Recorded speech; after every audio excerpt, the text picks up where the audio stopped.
শিক্ষার্থীবৃন্দ, আজকে আমরা পঞ্চম শ্রেণীর গণিত বিষয়ের প্রথম, দ্বিতীয় এবং তৃতীয় অধ্যায় সম্পর্কিত কিছু প্রশ্নগুলি দেখব, সমাধান করব এবং কিছু বাসার কাজ দিয়ে দিব। দীর্ঘদিন স্কুল বন্ধ থাকাতে আমরা এই কাজটি যেন খুব দ্রুততার সাথে শেষ করতে পারি, এটাই আমার প্রত্যাশা।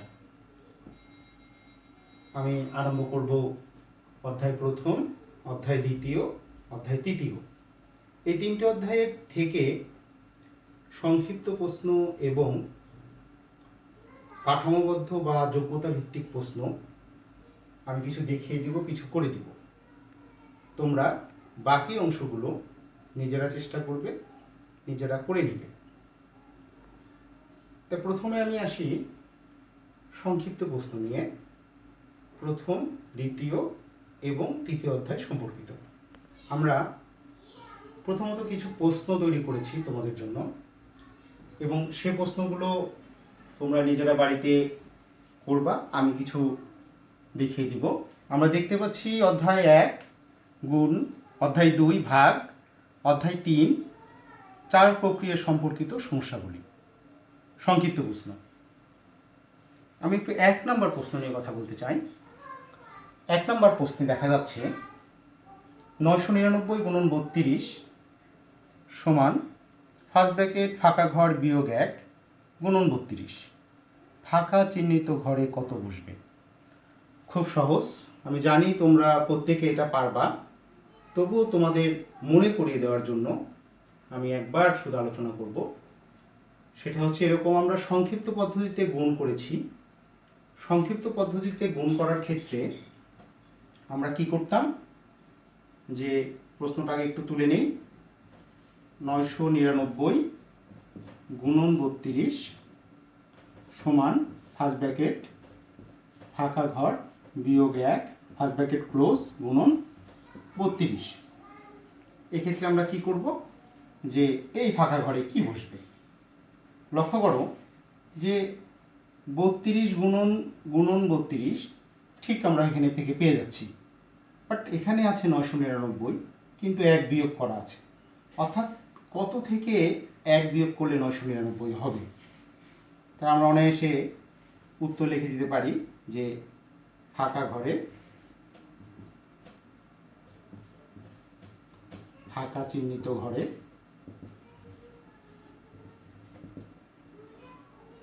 1000 বসবে।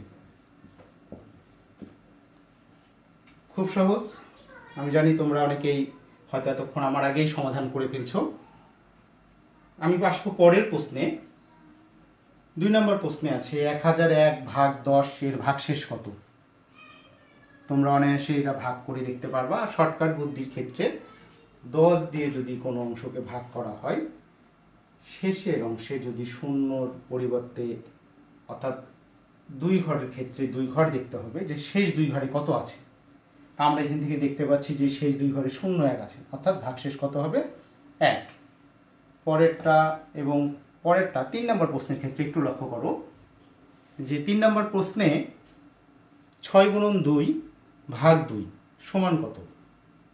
অর্থাৎ এখানে সরলের একটা নিয়ম তোমাদেরকে মনে করে দেওয়ার জন্য, যে গুণ আর ভাগের মধ্যে কার কাজটি আগে করতে হয়।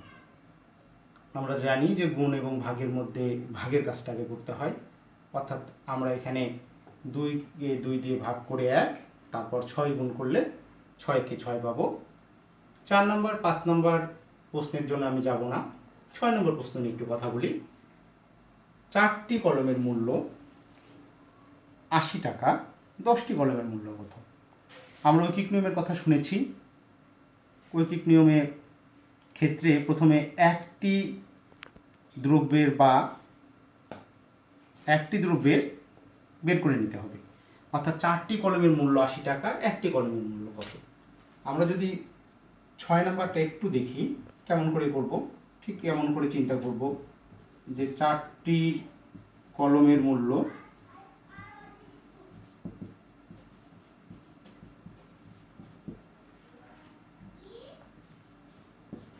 80 টাকা। অতএব একটি কলমের মূল্য, আমরা জানি যে একটি কলমের মূল্য কম হবে, অর্থাৎ ভাগ করতে হবে, ভাগ করলে আমরা পাবো 20 টাকা। একটি কলমের মূল্য যদি 20 টাকা হয়, তাহলে প্রশ্নে উল্লেখ করা আছে 10টি কলমের মূল্য কত। তারপর আমরা কি করব, 10টি কলমের মূল্য নির্ণয় করব। তাহলে 20 গুণন 10 সমান সমান 200 টাকা। তুমি খুব সহজে শর্টকাটে হয়তো এতক্ষণ কমপ্লিট করে ফেলেছ।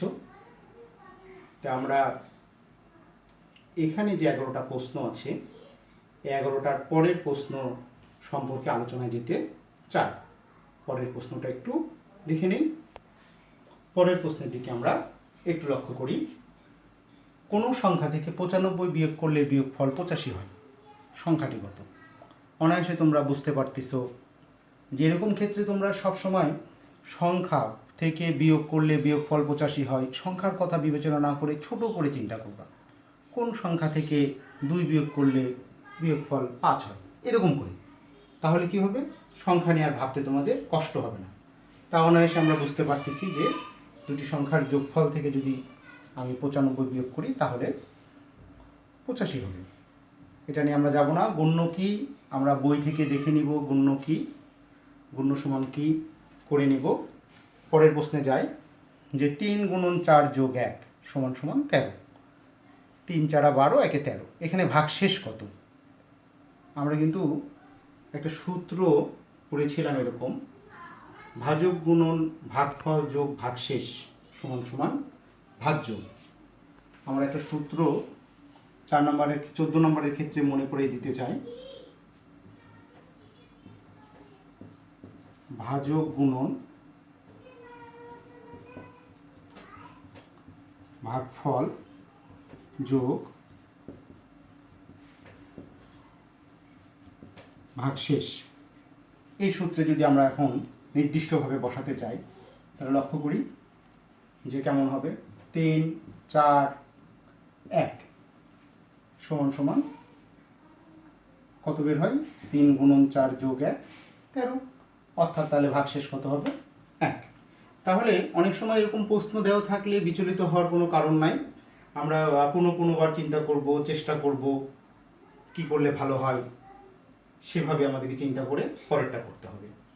তারপরে আসি 15 নম্বর, যাব না বই থেকে, সরাসরি 16 নম্বরে আসি। এটাও বইয়ের অঙ্ক, যদিও একটি বইয়ে 200 পৃষ্ঠা আছে, এরূপ 30টি বইয়ে কতটি পৃষ্ঠা আছে? তাহলে একটি বইয়ে যদি 200টি পৃষ্ঠা থাকে, 30টি বইয়ে কয়টি পৃষ্ঠা থাকবে? খুব সিম্পল, গুণ করতে হবে। আমি যাব না, পরেরটা চলে যায় 17 নম্বর। কোনো ভাগ অঙ্কে ভাজক 78, ভাগফল 25 এবং ভাগশেষ 63 হলে ভাজ্য কত? আমরা সরাসরি ভাজ্য সূত্র নির্ণয় করে সূত্র দিয়ে এটা সমাধান করতে পারবো। চলে যায় 18 নম্বর প্রশ্নে। 3,15,000-কে 100 দিয়ে ভাগ করলে ভাগশেষ কত হবে? লক্ষ্য রাখতে হবে, আমি কিন্তু গতটাতে বলেছিলাম যে এরকম ভাগশেষ বের করার সময় কয় অঙ্কের ঘর আছে সেরকম চিন্তা করতে হবে। চিন্তা করে তারপর তোমাকে বের করতে হবে 3 অঙ্কের। তাহলে এখান থেকে যদি আমি শেষ 3 অঙ্ক দেখি তাহলে আছে 0 1 5। তাহলে বাম দিকে শূন্যের কোনো দাম থাকে না, অর্থাৎ ভাগশেষ থাকবে 15। 19 নম্বরে চলে আসি যে গুণ্য গুণক ও গুণফলের মধ্যে সম্পর্ক কি? গুণ্য গুণক ও গুণফলের মধ্যে সম্পর্ক কি? আমরা জানি গুণ্য গুণন গুণক সমান গুণফল, সে কারণে সম্পর্কটা লিখতে পারলেই হবে, অর্থাৎ সূত্রটা লিখে দিলেই হবে। চলে আসি 20 নম্বর প্রশ্নে। কোন সংখ্যার দ্বিগুণ থেকে 1 বিয়োগ করলে 7 হয়? কোন সংখ্যার দ্বিগুণ থেকে 1 বিয়োগ করলে 7 হয়? তোমরা চেষ্টা করলে এটা পেরে যাবা, আমি যাব না। 21 নম্বর প্রশ্নে আসি। দুটি সংখ্যার গুণফল 6144, একটি সংখ্যা এত হলে অপরটি কত? মনে রাখতে হবে যোগের বিপরীত প্রক্রিয়া বিয়োগ এবং গুণের বিপরীত প্রক্রিয়া ভাগ। তো দুটি সংখ্যার যদি গুণফল দেওয়া থাকে এবং একটি সংখ্যা যদি দেওয়া থাকে তাহলে অপরটি বের করার জন্য কি করতে হবে? ভাগ করতে হবে। অর্থাৎ 6144-কে 512 দ্বারা ভাগ করলে যা পাবো সেটা আমরা অপর সংখ্যা পেয়ে যাব। যদি প্রশ্নটা এরকম না করে এরকম থাকতো যে দুটি সংখ্যার যোগফল এত, একটি সংখ্যা এত হলে অপরটি কত, যদি যোগফল থাকতো তাহলে যোগফলের বিপরীত প্রক্রিয়া বিয়োগ, তাহলে আমরা তখন যোগফল থেকে আরেকটি সংখ্যা বিয়োগ করে দিলে আরেকটি পেয়ে যেতাম। 22 নম্বর প্রশ্নের দিকে আসি। পিতার বয়স পুত্রের বয়সের 3 গুণ। পিতার বয়স 30 বছর হলে পুত্রের বয়স কত? লক্ষ্য করো যে পুত্রের বয়সের 3 গুণ, পিতার বয়স দেওয়া আছে। তার মানে লক্ষ্য তোমাকে এভাবে ভাবতে হবে। 22 নাম্বারটা একটু আমরা দেখে নিই যে আমাদের যদি আমরা পুত্রের বয়সটা দেওয়া থাকতো তাহলে তাকে 3 গুণ করলে পিতার বয়স পেতাম, কিন্তু প্রশ্নে পিতার বয়স দেওয়া আছে, অর্থাৎ পুত্রের বয়সটা বের করতে হবে। তার মানে 3 ভাগ করে দাও, বিপরীত প্রক্রিয়া চিন্তা করো। তার মানে তুমি যদি ভাগ করো যে 30 ভাগ 3 সমান সমান 10, তুমি এখন ইচ্ছা করলে মিলাই নিতে পারো। যেহেতু যদি এটা পুত্রের বয়স হয়, এই পুত্রের বয়সকে 3 দিয়ে গুণ করলে কত বের হবে? 30 বের হবে। অর্থাৎ পুত্রের বয়স 10 বছর হলে আর পিতার বয়স যদি পুত্রের বয়সের 3 গুণ হয় তাহলে তো এটা 30 বছর হবে। চলে আসি পরের প্রশ্নে। একটি সহজ পদ্ধতিতে গুণ করতে গুণ্য 999 সমান কত লিখতে হবে? তো এরকম ক্ষেত্রে আমরা সাধারণত কি লিখি? 1000 থেকে তার পরের সংখ্যা থেকে 1 বিয়োগ। আমরা এটাও জানি। 2480, 24টা চিন্তা করলে তোমরা পারবা। ঠিক 24 নাম্বার প্রশ্নটা ঠিক 18 রকমের প্রশ্নের মতো অনুরূপ, খালি একটু চিন্তা করতে হবে। 3 অঙ্কের ক্ষুদ্রতম সংখ্যা। 3 অঙ্কের ক্ষুদ্রতম সংখ্যা আমরা তো জানি যে ক্ষুদ্রতম সংখ্যার ক্ষেত্রে প্রথমে 0 ব্যবহার করা হয় না, 1 ব্যবহার করা হয়, এবং 1 ব্যবহারের পরে যত ঘর প্রয়োজন ততগুলো 0 দিতে হয়। আচ্ছা, তাহলে 3 অঙ্কের জন্য আমাকে কত করতে হচ্ছে? 100। অর্থাৎ 100 দিয়ে যদি আমরা ভাগ করি তাহলে এটা তোমরা নিজেরাই পারবা। তোমরা চিন্তা করবা যে এটা কিভাবে করব। চলে আসি ভাজক ও ভাগশেষের মধ্যে সম্পর্ক। ভাজক ও ভাগশেষের মধ্যে একটা গভীর সম্পর্ক রয়েছে, যে ভাজক সবসময় ভাগশেষ থেকে বড় হবে, কখনোই ভাগশেষ ভাজক অপেক্ষা বড় হবে না। আমরা এটা জেনে গেছি, বইয়েতে সুন্দরভাবে উল্লেখ করা আছে। এখন আমরা পরের প্রশ্নটা নিয়ে আলোচনায় যাব। আমরা পরের প্রশ্নের দিকে লক্ষ্য করি। 26 নম্বর প্রয়োজনে বিয়োজন, বিয়োগফল, বিয়োজ্য সম্পর্ক দিয়ে অঙ্ক শেষ করতে হবে। 27 নম্বর প্রশ্ন নিয়ে আসি। একটি সংখ্যার 3 গুণ 66 হলে সংখ্যাটি কত? তাহলে এটা আমরা আগের নিয়মে দেখে ফেলছি। 28 নম্বরে আসি। নিঃশেষে বিভাজ্যের ক্ষেত্রে কি থাকে না? নিঃশেষে বিভাজ্য হলে অবশ্যই ভাগশেষ থাকবে না, তোমরা জানো। 29 নম্বর আসি। নিঃশেষে বিভাজ্য না হলে ভাগফল নির্ণয়ের সূত্রটি লেখো। তোমরা সূত্রটা অবশ্যই পড়ে ফেলছো, আমি এটা নিয়ে থাকতেছি না, পরেরটাতে চলে যাই। 4 অঙ্কের বৃহত্তম সংখ্যার পরের অঙ্কটি লেখো। তাহলে তোমাকে জানতে হবে বৃহত্তম সংখ্যা 4 অঙ্কের এবং পরের অঙ্কটি। এরকম ক্ষেত্রে তুমি একটা বিষয় লক্ষ্য করতে পারো। 30 নম্বর, প্রথমে 4 অঙ্কের বৃহত্তম সংখ্যাটা লিখলাম। যদি আগের সংখ্যা বলে 1 বিয়োগ, পরের সংখ্যা বললে 1 যোগ করতে হবে। তাহলে আমরা যদি এর সাথে 1 যোগ করে দিই তাহলে কত হবে? 10,000। অর্থাৎ পরের সংখ্যাটা হবে 10,000। আমরা এইভাবে চিন্তা করলে পেরে যাব। চলে এসে 31 নম্বর প্রশ্নে। 43,560কে কত দ্বারা ভাগ করলে ভাগফল 435 এবং ভাগশেষ 60 হবে? তোমাকে চিন্তা করতে হবে, প্রশ্ন করা আছে কত দ্বারা ভাগ করলে, অর্থাৎ ভাজক দেওয়া আছে, অর্থাৎ ভাজক নির্ণয় করতে হবে। ভাজক কিভাবে নির্ণয় করব? সূত্র দিয়ে তুমি এটা করে ফেলবা। 32 নম্বর প্রশ্নে আসি। 15 গুণন 0 গুণন 12। আমরা জানি যে গুণ্য গুণকের যদি কোনো একটি বা একাধিক সংখ্যার গুণের ক্ষেত্রে যদি কোনোটি 0 থাকে তাহলে সেই 0 থাকলে অবশ্যই গুণফল 0 হবে। আমরা পরের অঙ্কগুলো যথারীতি করে ফেলবো, এগুলো অনেক সহজ, তোমরা নিজেরা এগুলো শেষ করতে পারবা। আমি পরবর্তী প্রশ্নে চলে যাচ্ছি। আমরা পরের প্রশ্নে চলে আসলাম। 41 নম্বর প্রশ্ন। ভাগের বিপরীত প্রক্রিয়া কি? ভাগের বিপরীত প্রক্রিয়া তোমরা নিজেরা পারবা। 42, 43, 44, 45, 46 এগুলো অনেক সহজ, এগুলো তোমরা সবগুলোই আশা করি পারবা। আমি 50 নম্বর প্রশ্ন নিয়ে একটু কথা বলি। 50 নম্বর প্রশ্ন। 50 নম্বর প্রশ্নে দেখো, ভাজ্য ভাজকের 20 গুণ। ভাজ্য 2000 হলে ভাজক কত? ভাজ্য ভাজকের 20 গুণ, ভাজ্য 2000 হলে ভাজক কত? আমরা যদি অঙ্কটাকে গাণিতিক বাক্যে চিন্তা করি তাহলে এরকম করে যদি আমরা লিখি যে ভাজক গুণন 20 সমান সমান ভাজ্য। গাণিতিক বাক্যটা তাহলে এরকম তৈরি হয় যে ভাজক গুণন 20 সমান ভাজ্য। তাহলে যদি লক্ষ্য করো, আমরা যদি এখন মান বসায় দেওয়ার চিন্তা করি, যে ভাজ্যর এখানে আমরা 2000 দিয়ে দিলাম, এখানে ভাজকও লিখে দিলাম, গুণন চিহ্ন দিলাম 20।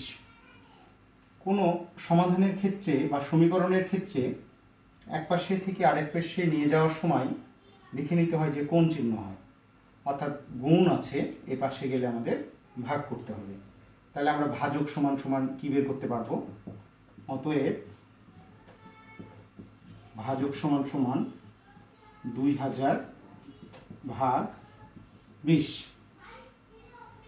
লক্ষ্য করি, একটা শূন্য বাদ 100, অর্থাৎ ভাজক 100, 100কে 20 দিয়ে গুণ করলে 2000 হয়। আমরা জেনে গেলাম 51 নাম্বার, 52 নাম্বার, 53 নাম্বার তোমরা ইচ্ছা করলে করে ফেলতে পারবা। আমি এ নিয়ে আলোচনায় যাব না, আমরা পরবর্তী লেকচার শিটে চলে যাই। আমরা পরবর্তী প্রশ্নে চলে আসছি। 54 নম্বর প্রশ্ন, রিনা ও মিনার একত্রে 7532 টাকা আছে। রিনার চেয়ে মিনার 560 টাকা বেশি আছে। রিনার অর্ধেক টাকার পরিমাণ কত?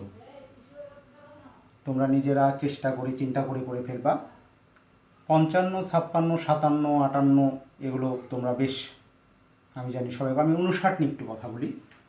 59 নম্বর প্রশ্নে একটা সরল প্রশ্ন তুলে দেওয়া আছে। এখন সরলটার দ্বিতীয় বন্ধনী রাশির মান চাওয়া হয়েছে। তাহলে আমরা কিন্তু যে বন্ধনী যতটুকের কাজ করব অতটুকু চিন্তা করব। তাহলে অতটুকু আমরা একটু তুলে নিই। 4 + 90 ভাগ first bracket 33 - 23 first bracket close, second bracket close, সামনে একটা সেকেন্ড ব্র্যাকেট। তোমরা লক্ষ্য করো আমি থার্ড ব্র্যাকেটের কোনো কাজ নাই, সে কারণে দিইনি। ফার্স্ট ব্র্যাকেটের কাজ আমাদের প্রথমে করতে হয়, তাহলে বাদ বাকিগুলো ঠিক রেখে ফার্স্ট ব্র্যাকেটের কাজ করে ফেলি। বিয়োগ 33 থেকে 23 বিয়োগ করলে 10, সেকেন্ড ব্র্যাকেটের কাজ শুরু। যোগ আর ভাগের মধ্যে প্রথমে ভাগের কাজ সম্পন্ন করতে হয়। তাহলে 4 + 90কে 10 দিয়ে ভাগ করলে 9 হয়, এবং 9 আর 4 যোগ করলে 13 হয়। এরকম ঠিক কিছু টেকনিক্যাল প্রশ্ন দেওয়া থাকবে, অথবা প্রশ্ন ভালো করে পড়ে তোমরা উত্তর দিতে হবে। 60 নম্বর প্রশ্নটা তোমরা দেখে ফেললা। আমি এখন যেটা বলতে চাচ্ছি যে আমরা 60 নম্বর পর্যন্ত প্রশ্ন তোমাদের উদ্দেশ্যে তৈরি করেছিলাম। এই 60টা পড়লেই তোমাদের সাফিসিয়েন্ট ভালো হবে তা কিন্তু না, আরও করতে হবে। তবে 60টা করলে তোমার প্র্যাকটিসটা ভালো হবে। আমি আশা করি যে এই 60টা প্রশ্ন তোমরা নিজেরা বাড়িতে সমাধান করবা, এবং কোনো প্রশ্ন নিয়ে যদি কোনো সমস্যা তৈরি হয় তাহলে অবশ্যই পেজে জানাতে হবে, এবং পরবর্তীতে আমি উত্তর দিয়ে দেওয়ার চেষ্টা করব যে সবগুলো প্রশ্নের তোমরা উত্তরগুলো মিলিয়ে নিতে পারো। এখন আমি পরবর্তী যোগ্যতা ভিত্তিক বা কাঠামোবদ্ধ প্রশ্ন নিয়ে আলোচনায় যাব। আমরা চলে আসলাম কাঠামোবদ্ধ বা যোগ্যতা ভিত্তিক প্রশ্নে। প্রশ্নগুলো একটু দেখে নিই। 1 নাম্বার, 2টি গরু 3টি ছাগলের মূল্য একত্রে 45,080 টাকা।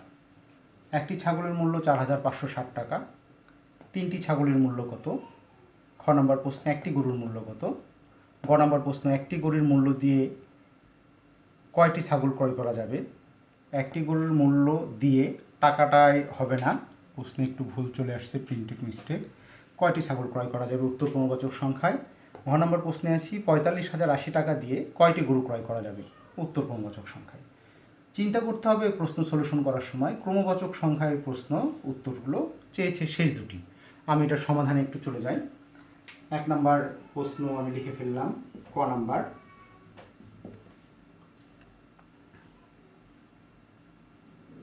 একটি ছাগলের মূল্য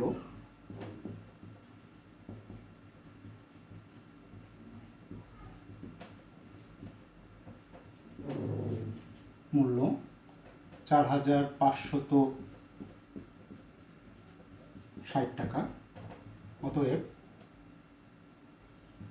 3টি ছাগলের মূল্য 4,560 গুণন 3 টাকা গুণ করি, গুণ করলে আমরা পাবো 13,680 টাকা। খ নম্বর প্রশ্নে চলে আসি। খ নম্বর প্রশ্নে ছিল যে একটি গরুর মূল্য কত। তাহলে আমরা প্রথমে লিখি 2টি গরু ও 3টি ছাগলের মূল্য 45,080 টাকা। তা থেকে 3টি ছাগলের মূল্য আমরা বিয়োগ করে দিই। 3টি ছাগলের মূল্য 13,680 টাকা বিয়োগ করলে আমরা কি পাবো? অতএব 2টি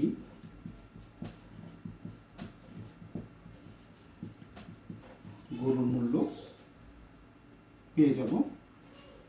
বিয়োগ করলে হবে 31,400 টাকা।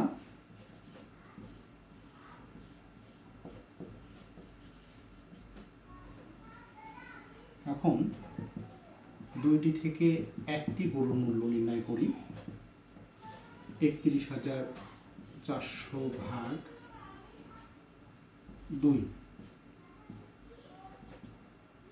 তাহলে 31,400 ভাগ 2 করলে হবে আমরা পেয়ে যাব 15,700 টাকা। অর্থাৎ ক এবং খ নাম্বারটা আমাদের হয়ে গেল। আমরা পরের দুটোতে আসব, গ এবং ঘ নাম্বারে।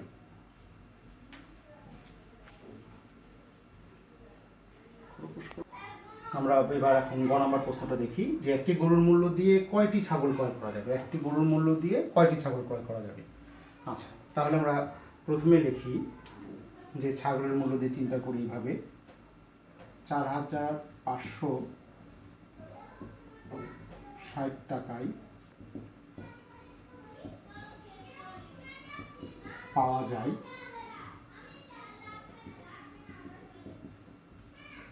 একটি ছাগল। অতএব আমরা গরুর মূল্যটা খ নম্বরে পেয়ে গিয়েছিলাম 15,700 টাকা। তাহলে 15,700 টাকায় পাওয়া যায় 15,700 ভাগ 4,560 টাকা করলে আমরা, যেহেতু উত্তর চেয়েছে ক্রমবাচক সংখ্যায়, সে কারণে এই প্রশ্নটার জন্য তোমাদের ভাগ করে সমাধানটা দেখাই দিতে হবে।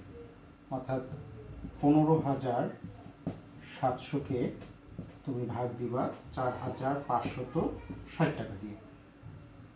তাহলে আসি, যদি আমরা 3 বার দিই তাহলেই আমরা দিতে পারবো। 3 বারের থেকে বেশি দিতে পারবো না। 3 শূন্য 0, 3 6 18 8, হাত থেকে 1, 3 5 15 1 16 6, হাত থেকে 1, 3 4 12 1 13।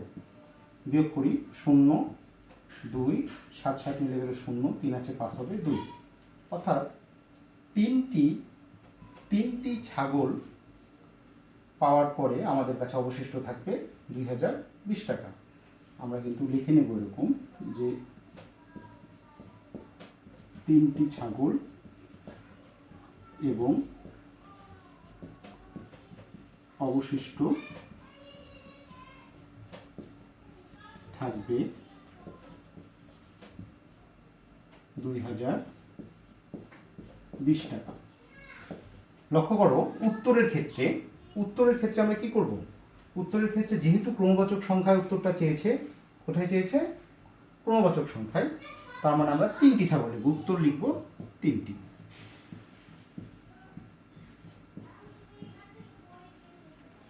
আমরা করে ফেলছি।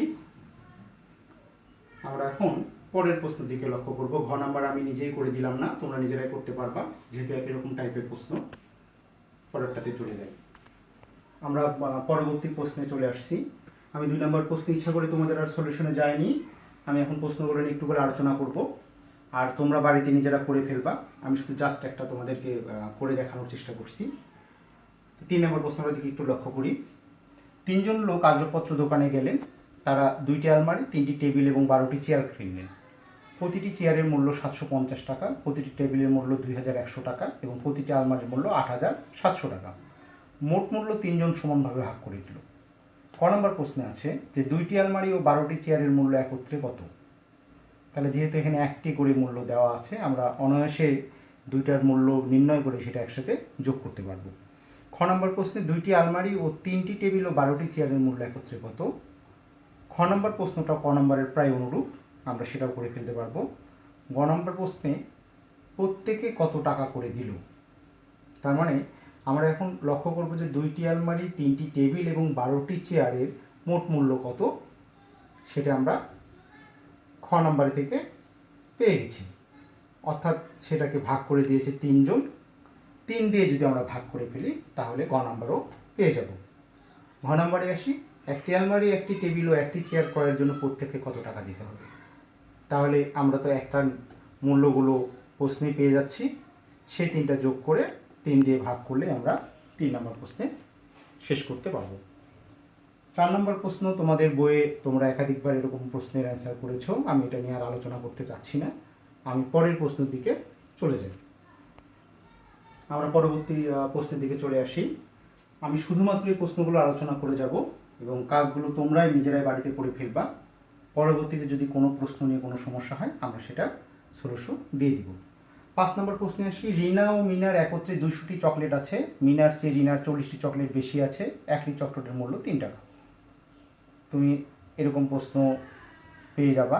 রিনার পরিমাণের সমান 2 জনের মোট কতটি চকলেট আছে। রিনার কতটি চকলেট আছে, মিনার কতটি চকলেট আছে, রিনার কত টাকার বেশি চকলেট আছে। লক্ষ্য করো গোটা প্রশ্নে ক খ গ প্রশ্নটা করা হয়েছে শুধু চকলেট দিয়ে, কিন্তু ঘ নাম্বার প্রশ্নটার মধ্যে টাকার কথা উল্লেখ আছে। অতএব যখন তোমরা করবা তখন এটাকে লক্ষ্য রাখতে হবে। 6 নম্বর প্রশ্নে চলে আসি। কোনো ভাগ অঙ্কে ভাজক 78, ভাগফল 35 এবং ভাজক ভাগশেষে 3 গুণ। ভাগশেষ কত। প্রশ্নে বলা আছে ভাজক ভাগশেষের 3 গুণ। ভাজক দেওয়া আছে, 3 দিয়ে ভাগ করলেই আমরা ভাগশেষ পেয়ে যাব। পরেরগুলো ভাজক ও ভাগফলের গুণফল নির্ণয় করো। ভাজক দেওয়া আছে, ভাগফল দেওয়া আছে, আমরা অনায়াসে গুণ করতে পারবো। ভাজ্য নির্ণয় করতে বলা আছে, আমরা জানি নিঃশেষে বিভাজ্য না হলে ভাজ্য নির্ণয়ের সূত্রটি, সেই সূত্রের সাহায্যে আমরা এটার সমাধানটা করতে পারবো। ঘ নম্বর প্রশ্নে আসি। ভাজ্যকে 275 টাকা দিয়ে 275 দিয়ে ভাগ করলে ভাগফল ও ভাগশেষ কত হবে। আমরা নিজেরা এটা শেষ করতে পারবো। আমরা পরবর্তী প্রশ্নের দিকে চলে যাই। শিক্ষার্থীবৃন্দু, আমরা পরের প্রশ্নটা একটু দেখতে পাই। পিতা ও কন্যার বয়সের সমষ্টি 90 বছর। পিতার বয়স কন্যার বয়সের 4 গুণ। কন্যার বয়স কত, পিতার বয়স কত।